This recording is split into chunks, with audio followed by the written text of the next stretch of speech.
O programa a seguir tem classificação indicativa livre.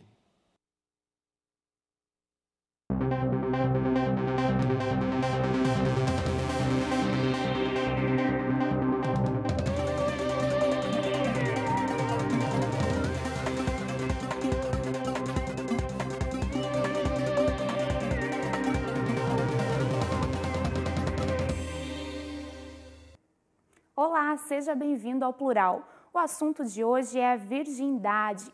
Qual é a sua opinião sobre o sexo antes do casamento? Será que uma pessoa que preserva o corpo até o matrimônio tem mais valor? Ao longo da história, a cultura e a própria religião deram um tratamento distinto para homens e mulheres.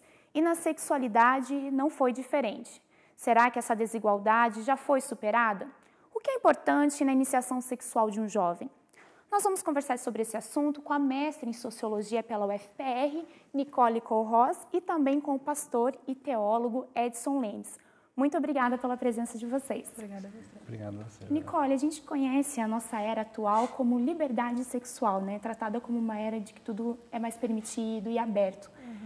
Isso tem se refletido na distinção entre os sexos? Tanto homem quanto mulher são tratados iguais ou ainda a gente tem resquícios de desigualdade? A gente ainda tem alguns resquícios e vai além disso. Em alguns sentidos, a mulher tem uma obrigação a mais do que o homem. Então, ao mesmo tempo que a mulher ela é reconhecida em cima de os parceiros que teve ou deixou de ter, até nas revistas, as mídias impressas, você tem muitas indicações de fazer a mulher mais hábil ao ato sexual em si mesmo. Acho que justamente porque não tem mais um valor tão inerente à mulher ser virgem para se casar e o casamento sendo o centro da vida dela, do valor dela enquanto indivíduo dentro de um ambiente, ainda assim, o diferencial dela vai ser a maneira como ela se comporta na cama, qual a habilidade que ela tem ou deixa de ter. Assim, é uma oposição e a mulher fica no meio desses dois lados. Ao mesmo tempo que eu não posso ser vista entre a minha família e os meus amigos e assim por diante, enquanto uma mulher que teve muitos parceiros, eu tenho que nascer sabendo como fazer. Então, as revistas, no caso você pega muitas reportagens, tipo Uma, ou então tipo Cláudia e assim por diante, é a maneira de fazer um sexo oral em 10 lições, ou a maneira que você se veste. Como satisfazer um homem sexualmente. Exatamente. Nunca o ato sexual da mulher, nesse sentido, é voltado a ela mesma. É sempre em relação ao outro. Ou eu não faço sexo em relação a um futuro casamento, pensando no meu esposo, ou como que eu faço sexo até no sentido de qual o orgasmo que eu vou ter e eu vou me sentir melhor mulher em relação a isso ou não. É quase como se a mulher fosse obrigada a gozar em todos os sentidos. E a relação não é mais a interação que você tem com alguém. A relação é a busca dessa obrigação de um orgasmo. Pastor, em alguns aspectos, a religião, a gente percebe isso muito no islamismo, né? Diferenciou homens e mulheres. E na própria Bíblia, a mulher é tratada como em relação à submissão ao marido, né? Será que a religião, principalmente a Igreja Católica, né, quando separa as mulheres da participação do sacerdócio, com o próprio celibato também, não acabou pecando um pouco nesse aspecto, negligenciando a integridade sexual do homem e cobrando pureza exclusivamente da mulher? Sim, com certeza. Na verdade, assim, hoje nós temos a diferença entre a teologia, o que a Bíblia nos ensina acerca do assunto, e a doutrina da igreja. E em toda a história nós vemos que o que está em evidência na sociedade não é a teologia, é a doutrina da igreja. E a teologia, na verdade, ela não trata a mulher dessa maneira. Ela coloca os dois no mesmo patamar. O que a teologia ensina é o cuidado com o corpo, com o cuidado com si mesmo, né? Mas a doutrina da igreja acaba pendendo para esse lado, onde que acaba valorizando um, né, e diminuindo o outro. Então, tem uma diferença aí entre essa visão que, infelizmente, a sociedade acaba visando, né, que isso é uma visão da Bíblia, e não é assim. Quando nós vamos estudar a gente vai observar que existe uma diferença entre a visão da igreja e a visão da Bíblia. Infelizmente existe isso. E quando nós estudamos a Bíblia, nós vamos ver que a Bíblia é muito mais flexível com relação a esse assunto do que hoje nós ouvimos, né, em pregações, em sermões que a igreja tem pregado por aí. Nicole, até pouco tempo atrás a mulher tinha essa exigência de casar virgem, né? Hoje já não é tanto assim. Mas existem registros de livros sobre intimidade, vida íntima, que tratam de que os homens eram estimulados a iniciar a vida sexual em casas de prostituição. Até onde eu tive acesso, até os anos 80, isso ainda acontecia. Por que será que foi dado esse tratamento diferente? Então, é que a maneira como a gente entende homens e mulheres varia. Então, a gente tem uma noção do que é ser mulher e o que é em relação a esse feminino e o que é ser homem e em relação ao masculino. No caso, a mulher é passiva, o homem é ativo, a mulher é fraca, o homem é forte, a mulher é baixa, o homem é alto, e assim por diante. Então, nessa oposição, o masculino se faz em relação ao que é ser mulher e, mais importante ainda, o que é ser mulher se faz em relação ao homem, que é a coisa que o Segundo Sexo deu. Uma autora que é famosa, que é a Beauvoir, fala, a mulher existe em relação ao homem, e o homem é a mesma coisa. Então, ao mesmo tempo que a mulher ela tem que ser pura, que ela se voltava, não tanto hoje, mas antes, à função de ser mãe e ser esposa, a um aspecto realmente privado, o homem, na questão do masculino, e tem resquícios até hoje muito fortes, se faz de até onde que ele pode realmente ter relações com outras mulheres? Qual que é a real capacidade dele de envolver, de ter relações? Então, ele é mais homem, quanto mais mulheres ele se envolver. E é porque tem uma distinção também entre mulheres certas para casar e mulheres erradas. Então, é como se ele fosse se descobrindo enquanto homem, dentro dessa noção forçada do masculino, no tanto de mulheres com quem ele se relacionou. Com relação a essa posição de macho, né? Inclusive, os homens talvez fossem para as casas de prostituição em busca de uma experiência para conquistar mais mulheres. Sim. Isso se confirma? Sim. E na questão da virgindade da mulher em relação à religião? A virgindade de Maria, né, que a gente vê que Deus encontrou nela, né, graça, e ela é pura e digna de ser mãe de Deus. Sim. Será que esse aspecto de ver na Maria a pureza através da virgindade também reforçou esse aspecto doutrinário? Isso com certeza. É uma das bases para que tenha esse aspecto doutrinário, né? Quando nós olhamos na questão da Maria, era para que não houvesse dúvida do nascimento de Jesus, que não houve intervenção de homem. Por isso, da questão dela ser virgem. Aí é claro que aí acaba se criando várias doutrinas em cima desse pensamento. Mas quando nós vamos ali avaliar, né, tanto no original como na realidade da Bíblia, nós observamos que não é bem por aí. A Bíblia, até no livro de 1 Coríntios, o apóstolo Paulo ele fala que essa questão, ele trata como se, por exemplo, para que você não sofra na atual realidade da nossa sociedade, ele quer te poupar disso. Por isso que se você é virgem, se mantenha virgem. Se você não é, então cumpra com seus deveres de mulher. Então, a orientação que Paulo nos dá na Bíblia não é para que ela seja obrigatoriamente, que seja uma escolha dela. Mas é claro que a doutrina... Para privar de consequências ruins. Isso. A gente encontra argumentos que possam transferir essa mesma orientação para os homens. Biblicamente, a gente não vai ter. Na verdade, sempre como ela estava comentando, sempre o homem é colocado em cima, né, como se ele tivesse que ser servido, e a mulher sempre inferior como aquela que está lá para servi-lo, né? O homem é a cabeça e a mulher é o corpo. Sim, essa é a visão que... E a gente vai ter que olhar até o próprio contexto histórico em que foi escrita a Bíblia para entender isso, né? Apesar da evolução da liberdade feminina, mulheres que se arrependem de experiências sexuais procuram a cirurgia plástica para reconstruir o ímen rompido. É a himenoplastia. O Dr. Odilon Bertinato Michels é cirurgião plástico há mais de 30 anos. Ele vai explicar para a gente hoje como funcionam as cirurgias de ninfoplastia e himenoplastia. A himenoplastia, você vai reconstituir o ímen, que é uma pequena mucosa que, ao ter o primeiro relacionamento, normalmente ela rompe. Nem todos. Tem ímãs que não se rompem, são elásticos e tal, mas, digamos, ela rompe e você vai reconstituir. É delicado, mas é possível de reconstituição.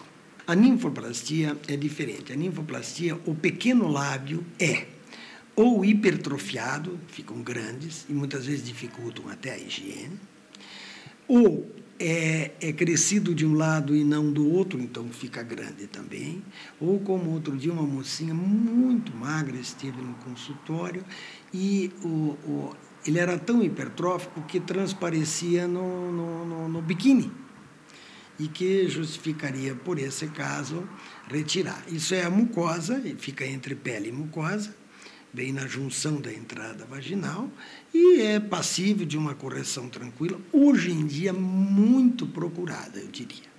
Quais são os principais motivos da procura por essas cirurgias? A himenoplastia, normalmente, muitas vezes, um relacionamento sexual que a pessoa foi obrigada, forçada, enfim, e que não era a expectativa e ela quer o desejo é reconstituir. Algumas vezes vem, inclusive, com autorização judicial, tá? Ou o desejo do parceiro querer uma mulher virgem e, com isso, ela reconstitui com esse interesse, para dar para ele aquilo que ele estava esperando. Bom, uma curiosidade sobre essa cirurgia, não é recente como a gente pode imaginar, né? Encontrei dados de que essa reconstrução da membrana vaginal já era retratada em uma obra de Miguel de Cervantes do século XVI, imagine. Mas se permanece até hoje, significa que de uma forma ou de outra a virgindade ainda é valorizada. E como ele retratou ali, os maridos desejam ter uma mulher virgem de volta e pedem isso. Isso é uma demonstração de machismo. Para mim, isso é um absurdo.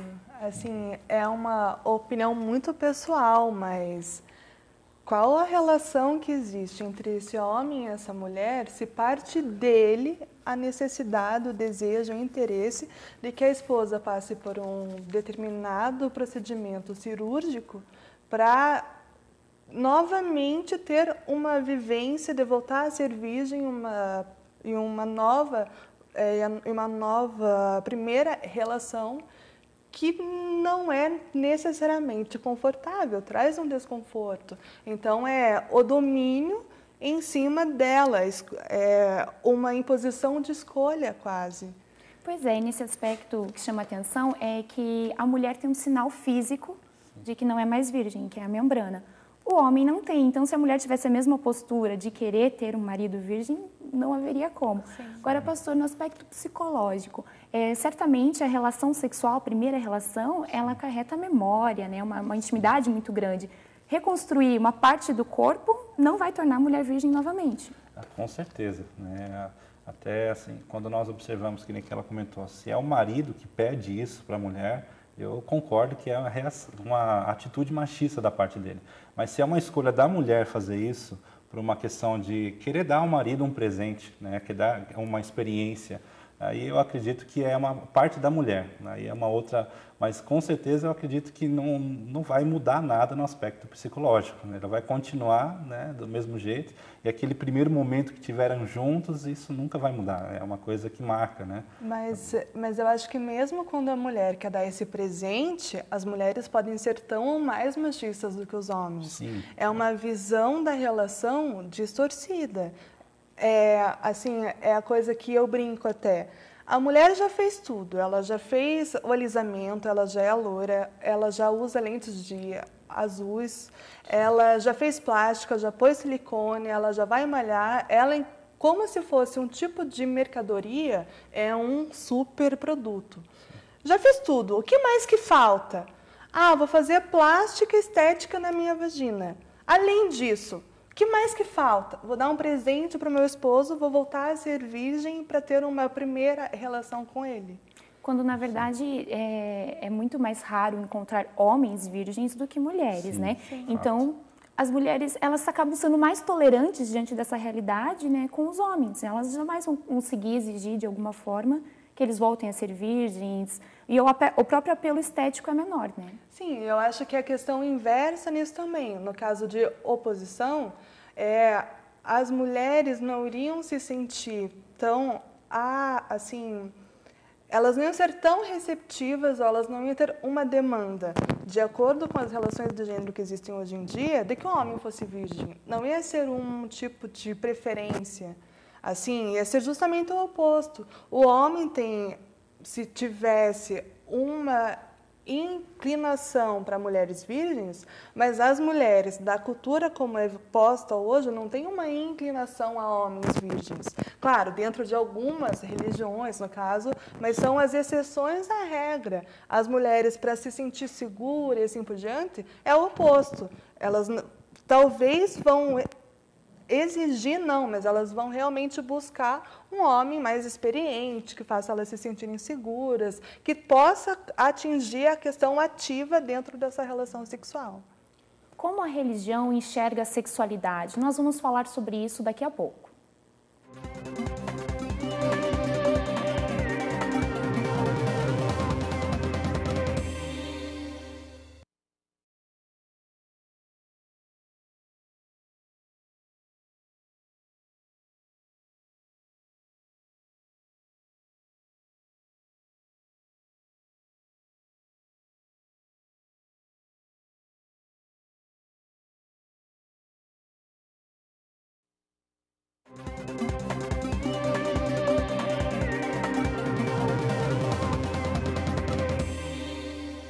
Estamos de volta. O plural de hoje fala sobre virgindade. De acordo com o IBGE, 87% dos brasileiros são cristãos, sendo que 65% se dizem católicos e 22% evangélicos. A fé em Cristo também se reflete no comportamento sexual. De acordo com a religião, homem e mulher se unem através da relação sexual, tornando-se uma só carne.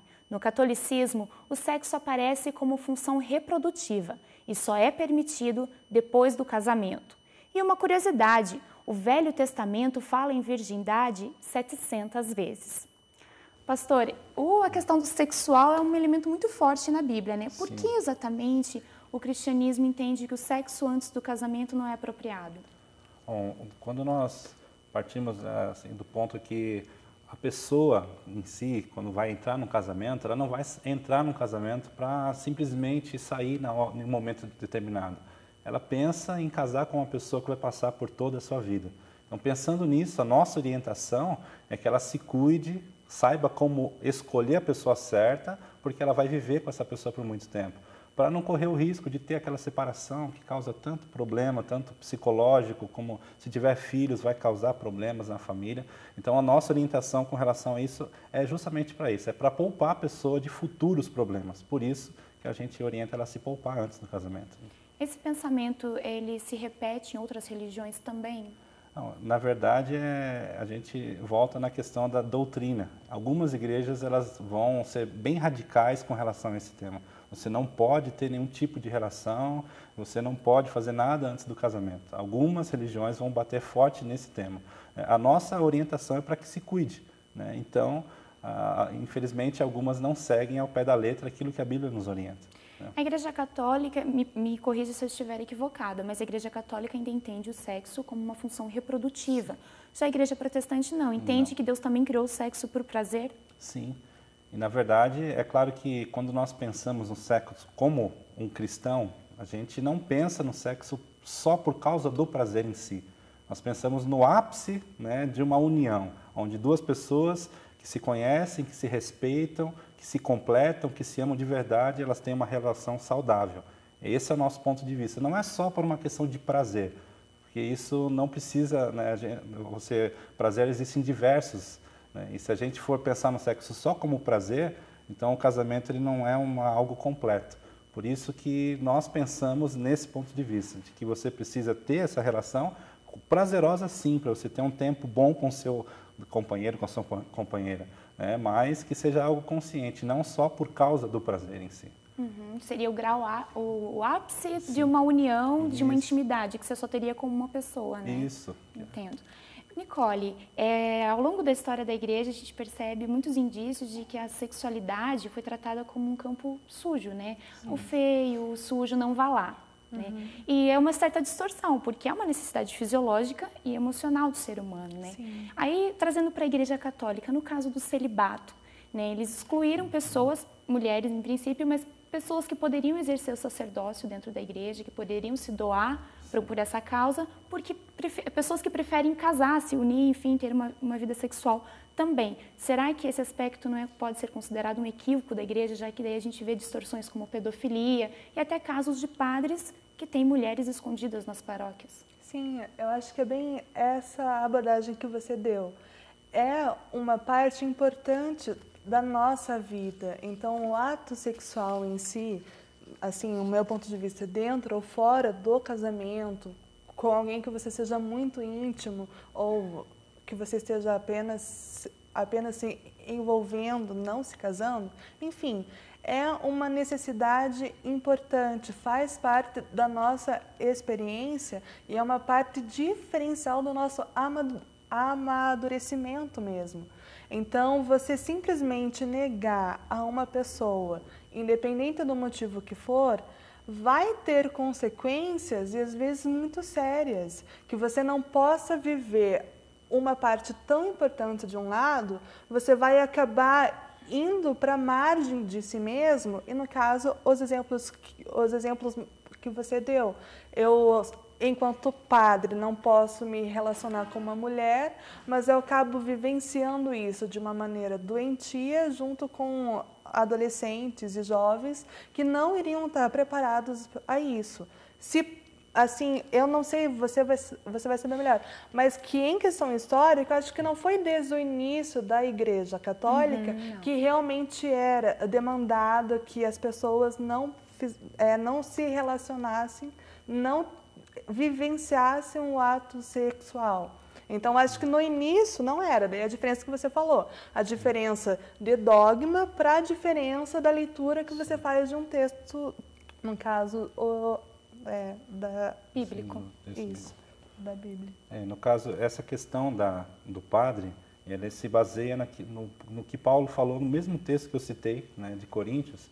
E ele, na verdade, o próprio Paulo, no mesmo contexto, ele cita o seguinte, de que se você não conseguir ficar solteiro, é melhor que você se case do que viva abrasado. Não é uma imposição, né? E quando é uma opção, é uma escolha da pessoa. Mas a Igreja Católica, ela colocou não como uma opção. Se você quiser seguir, né, como um padre, se você quiser viver como um padre, né, seguir o sacerdócio, você vai ter que fazer o celibato, vai ter que ser, não tem uma escolha.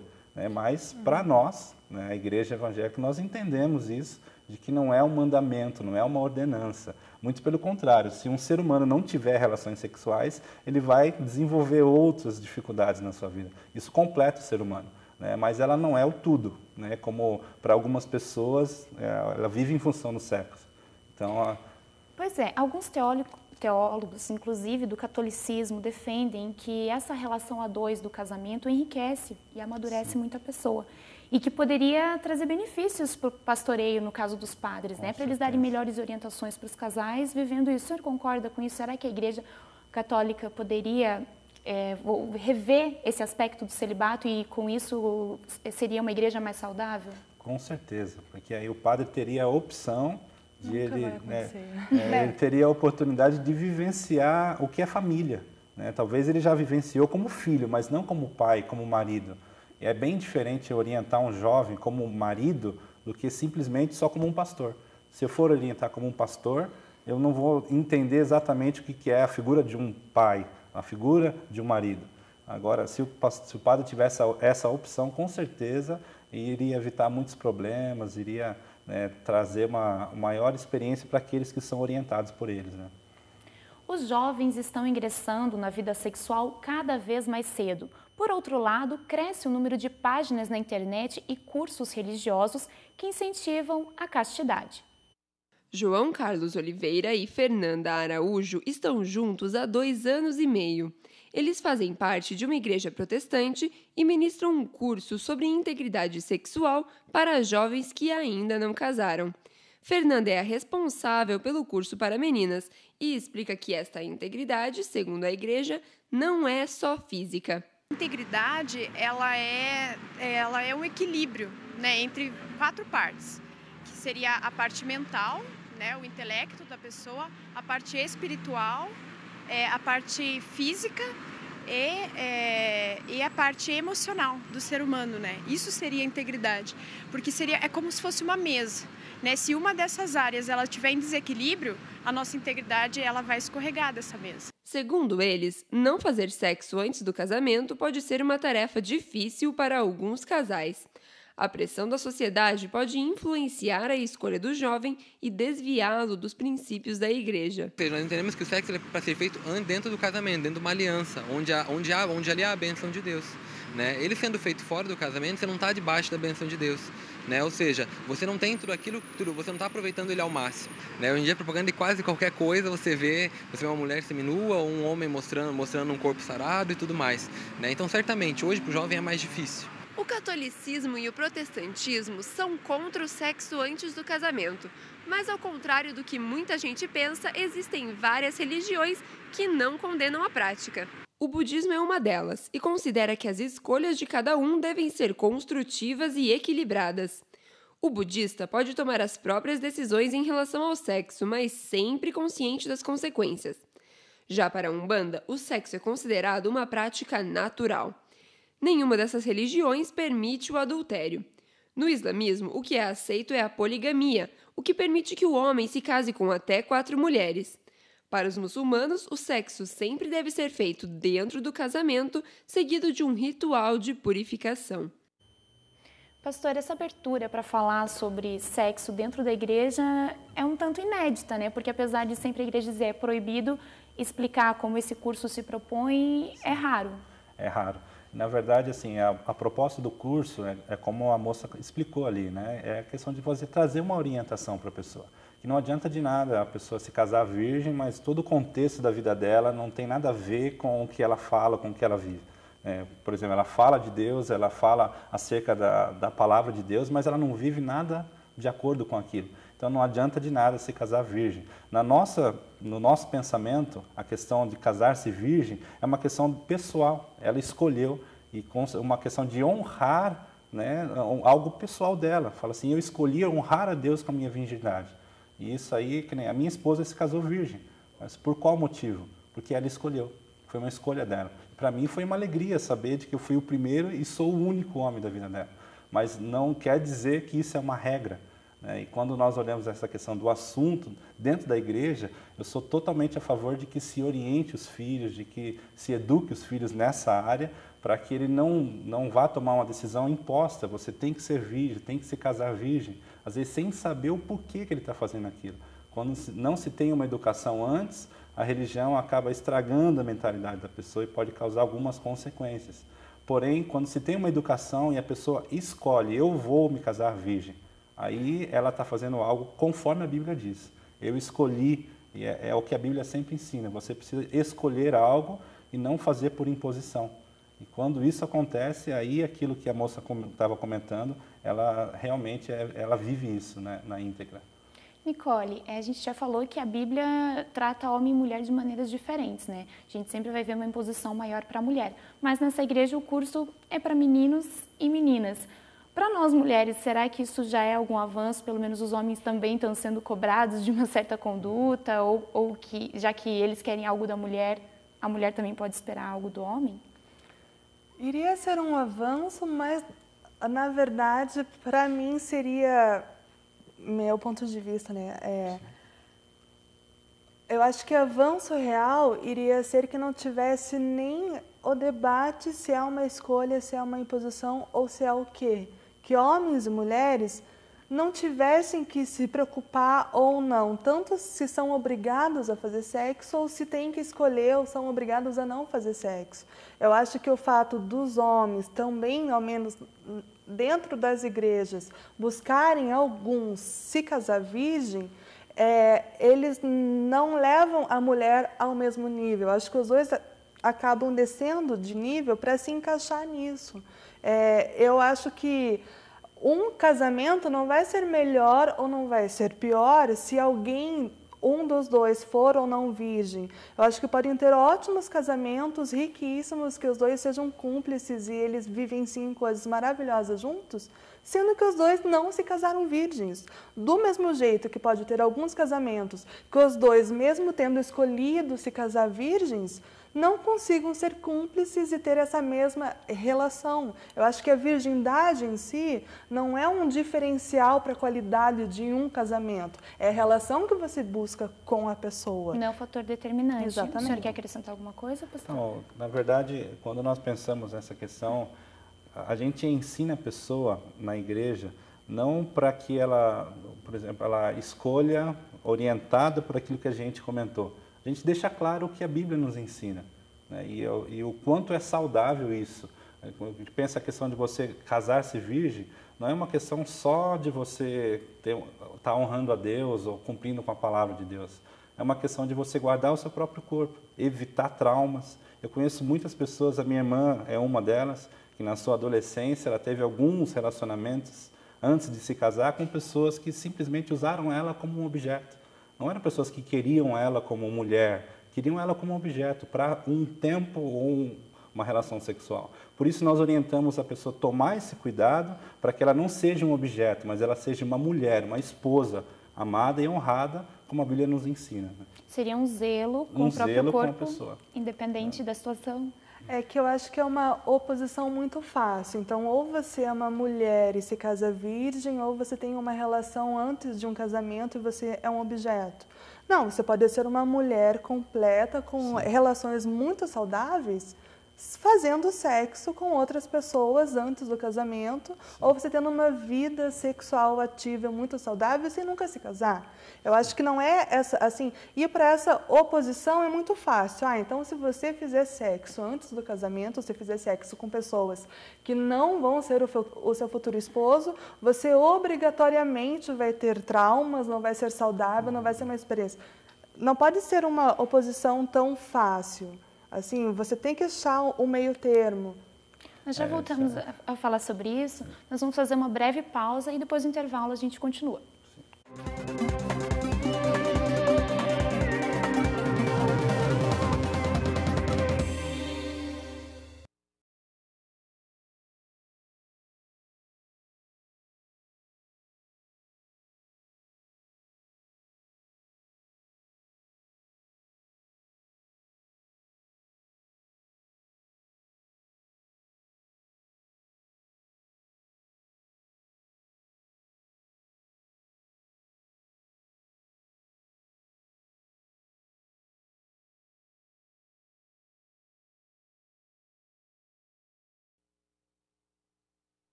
O Plural está de volta e o nosso assunto hoje é a virgindade. Que espaço a abstinência sexual ocupa no mundo de hoje?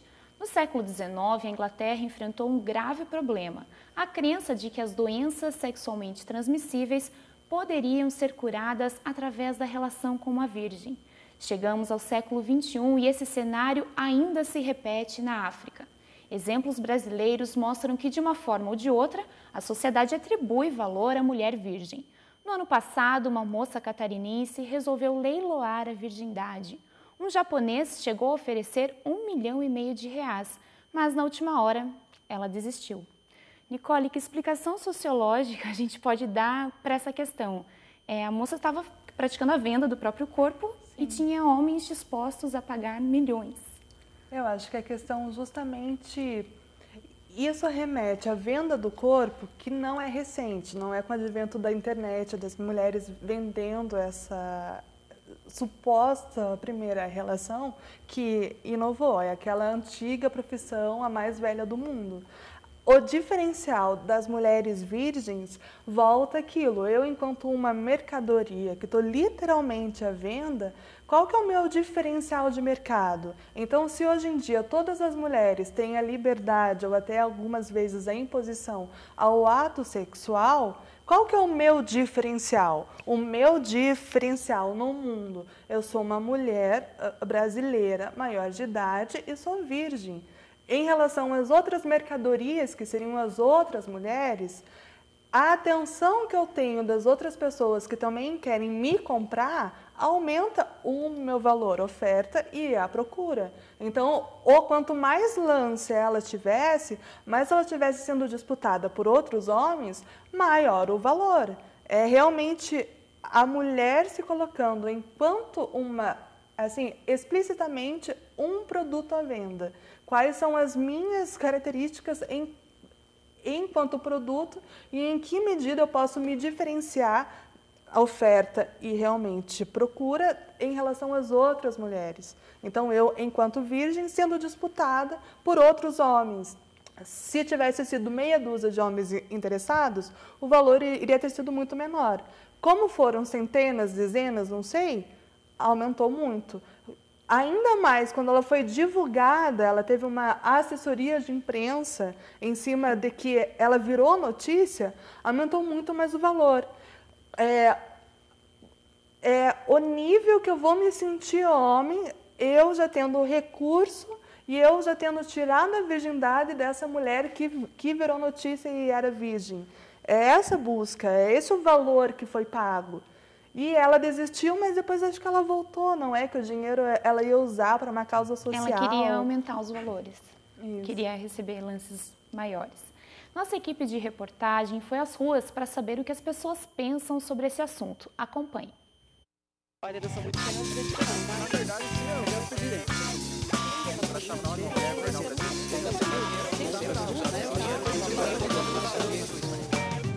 O que você acha de sexo antes do casamento? Você acha que é certo, errado? Na verdade, eu acho que é a opinião de cada um. Se é pecado? Não, acho que não é pecado. Por favor, pra mim não faz diferença. Eu acho que tem que liberar. É certo, né, hoje em dia? Vai da naturalidade do casal. Toda escolha tem as suas consequências. Se é antes ou depois, depende do casal decidir a hora certa de se relacionar. Acho que você tem que só fazer a sua escolha com maturidade. E eles que têm que saber o tempo certo. Se é certo ou se é errado, eu acho que está em cada um. A igreja interfere muito na opinião dos jovens, alguma coisa assim? Eu acho que cada um sabe o que é certo. A igreja influencia muita coisa, sim. Depende da religiosidade e da formação dele familiar. Mas vai da cabeça de cada um. A igreja está lá, é uma crença, mas não tem nada a ver. A decisão é pessoal de cada um, fazer antes ou depois. E você acha que a igreja pode acabar pressionando mais as mulheres do que os homens? Com certeza, eu acho que a igreja sempre pressiona um pouco. A mulher não sabe quantos parceiros, se é bom, se é ruim, se vai gostar, se não vai, e acaba se prendendo uma pessoa só. Mas eu acho que vai do casal ter a sua liberdade, assim, eu acho que não é pecado, não. Pastora, a maioria das pessoas ali diz que não tem nenhum problema em ter relações sexuais antes do casamento. E, ao mesmo tempo, 87% da população brasileira se diz cristã. Por que será que as pessoas estão tão abertas ou não estão seguindo a doutrina da religião que se dizem pertencer? Na verdade, é bem isso. Eles não têm um segmento claro daquilo que eles estão ali falando, né? Quando nós pensamos nessa questão, como que a igreja atua, como que a igreja pensa com relação ao sexo antes do casamento, a Bíblia não fala é proibido fazer sexo antes do casamento, ela fala da fornicação, que é uma relação ilícita. E isso daí pode acontecer de várias maneiras. E isso ela vai despertar a sensualidade na pessoa e pode levar ela para fazer algumas coisas que talvez não seriam adequadas. Por exemplo, se a pessoa tem um relacionamento sexual antes do casamento com uma pessoa, e ela gostou daquilo lá, né? Na maioria dos casos acontece isso. Aí ela vai começar a ter alguns. Aí ela se torna uma pessoa que está praticando a fornicação. No caso, se tem um casal que manteve a relação sexual ali, teve a relação entre eles, mas ficou entre eles, não saiu partindo despertou a sensualidade para outras coisas, né? Na verdade, nós consideramos isso uma coisa comum, né? Eu não acredito que isso vai interferir o relacionamento dele com Deus, desde que não parta para uma coisa descontrolada, que não parta para uma coisa sem sentido, sem noção, até como alguns comentaram ali, de que tem que ser uma decisão consciente e madura de cada pessoa. E a maioria das pessoas, quando não faz uma decisão consciente e madura. Elas vão ter uma relação simplesmente porque está com vontade. Isso é diferente de você ter uma relação consciente e madura. Então, esse é o nosso pensamento. Nesse sentido, de questão de maturidade, geralmente as mulheres atribuem maior valor à primeira relação sexual do que os homens, né? Elas esperam uma pessoa ou não. Eu imagino que sim. Acho que tanto em um aspecto físico, porque eu acho que muitas vezes essa primeira relação da mulher causa dor, porque é uma ruptura. Claro, existem vários tipos de ímã, o médico mesmo ele já informou. Então, algumas mulheres têm essa primeira relação e ainda ficam com ímã, ou ímã, porque é elástico e assim por diante. Outras nascem com um micro-ímã, enfim, eu não sou médica, não vou me especificar, mas assim, uma é a questão física e outra é justamente a maneira como é repassado de geração para geração qual que é a minha função de mulher, qual é o meu corpo, como é que eu tenho que me comportar em relação a ele. Então, é aquilo. Eu, enquanto mulher, eu tenho que me proteger, por exemplo. Então, a minha segurança depende da roupa que eu uso. A minha primeira vez depende da pessoa com quem eu vou ter essa relação e assim por diante. Então, existe uma espera, existe um romantismo, até vários fatores socioculturais mesmo, que acabam, de certa maneira, limitando a vivência das mulheres desse aspecto tão importante da vida delas. Como se fosse um tipo de resquício de um determinado cuidado que era muito mais forte e muito mais vivo nas nossas mães e avós e assim por diante do que hoje em dia, mas ainda está aí. Pois é, apesar dessa liberdade das pessoas opinarem que não, pode ter sexo antes do casamento, isso não tem problema algum, como muitas pessoas ali disseram, as pessoas estabelecem código de regras pessoal. Não, pode antes do casamento, mas pode ser só uma pessoa, ou pode, desde que seja um namorado, pode, desde que seja um noivo. Vai se estabelecendo um código pessoal, né, de impor limites sobre o teu próprio corpo. Você, Nicole, você acha que isso é ruim, é bom, é um resquício, como você falou, de uma cultura passada ou até da própria religião? O ideal para a mulher, para a vivência da mulher, seria ter mais relações abertamente?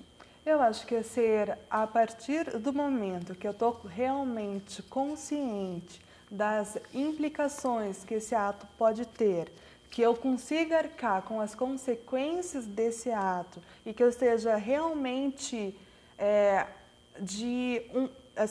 eu esteja realmente consciente daquilo, é um ato muito saudável e é indicado. E assim, eu reitero, eu acho que dá para ter ótimas relações não só dentro do casamento. Acho que você pode realmente crescer muito, ter excelentes vivências, amadurecer muito com 1, 2, 3, eu não vou por um número, mas o tanto de relações que seja interessante na sua vivência, você enquanto mulher. Novamente, se for uma coisa consensual, eu, enquanto indivíduo maduro, que estou consciente do meu ato, eu estou fazendo porque deu vontade, mas sei quais as possíveis consequências daquilo, é viver a sua vida, basicamente. Você realmente se permitir, sem culpa, ter essa experiência que pode te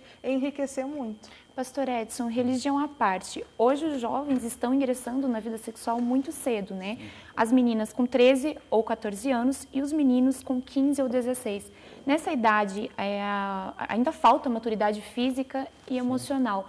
Qual que é a orientação adequada para que o que precisa estar faltando dentro de casa, orientações, para que eles encontrem essa maturidade de decidir sobre o seu próprio corpo? Eu acredito assim que falta da parte dos pais para com seus filhos um diálogo bem aberto acerca do assunto. Hoje em dia, a maioria dos cristãos, digamos assim, e até da sociedade de modo geral, eles não têm esse diálogo aberto com os filhos. Acha vergonhoso falar sobre sexo com o filho, acha um assunto inadequado para a criança. E, na verdade, quanto mais cedo a criança souber desse assunto, mais consciente ela vai estar no momento em que tiver uma oportunidade. Né? E ela vai saber que com 13 anos ela não é uma idade adequada para ela estar madura o suficiente, né, para ter uma relação sexual. E outras, né, pode ser prazeroso para ela, pode ser bom, não sei. Mas nós pensamos que com essa idade ela não tem ainda uma maturidade. Né? Se as crianças aprenderem desde cedo com os seus pais, bem orientadas, com certeza elas vão saber fazer as suas escolhas na idade certa e na hora certa. não existe uma idade específica. Qual é a idade certa para você manter relação sexual? Nós pensamos que a idade certa é quando você está maduro o suficiente para você saber que é a tua hora, né? Tá certo. Muito obrigada pela presença de vocês hoje aqui. O Plural de hoje fica por aqui, mas você pode rever esse e outros programas na nossa página na internet. Não deixe de mandar sugestões e críticas sobre a nossa programação. Até a próxima!